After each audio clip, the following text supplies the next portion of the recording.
ফিলিস্তিনিদের স্বাধীনতাকামী গোষ্ঠী হামাসকে এবার সরাসরি হুঁশিয়ারি দিয়েছেন মার্কিন প্রেসিডেন্ট ডোনাল্ড ট্রাম্প। তিনি স্পষ্ট জানিয়েছেন, গাজার জিম্মিদের ছেড়ে না দিলে হামাসের জন্য ভয়াবহ পরিণতি অপেক্ষা করছে।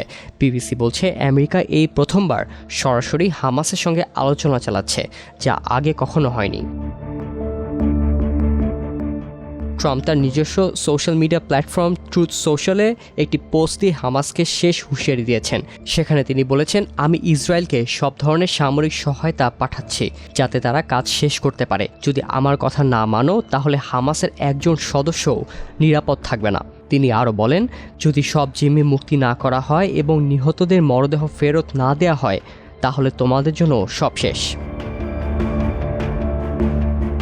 এই পোস্টের কিছুক্ষণ পরেই হোয়াইট হাউস নিশ্চিত করেছে যে তারা হামাসের সঙ্গে সরাসরি আলোচনা করছে।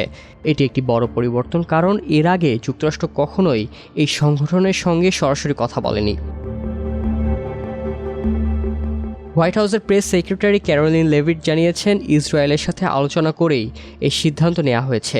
ট্রাম্পের বিশেষ দূত অ্যাডাম বোয়েলার ইতোমধ্যেই হামাসের সঙ্গে 2 বার সরাসরি বৈঠক করেছেন, যার আগে বেশ কয়েকবার যোগাযোগ হয়েছে।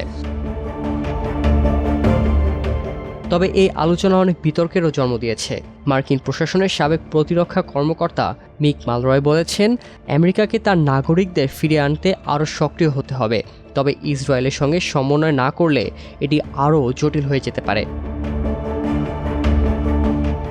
বর্তমানে ইসরায়েলের দাবি, গাজায় এখনও 59 জন জিম্মি রয়েছে, যাদের মধ্যে 24 জন জীবিত থাকতে পারে। এর মধ্যে কয়েকজন মার্কিন নাগরিকও আছেন। হামাসের সঙ্গে এই আলোচনার মূল উদ্দেশ্য হচ্ছে মার্কিন নাগরিকদের মুক্ত করা এবং বড় পরিসরে যুদ্ধ বন্ধের চেষ্টা করা। আলোচনাগুলো কাতারে হচ্ছে, কারণ 2012 সাল থেকে হামাসের রাজনৈতিক কার্যালয় কাতারের রাজধানী দোহায় রয়েছে। কাতার দীর্ঘদিন ধরে ইসরায়েল হামাস মধ্যস্থতায় গুরুত্বপূর্ণ ভূমিকা রেখে আসছে।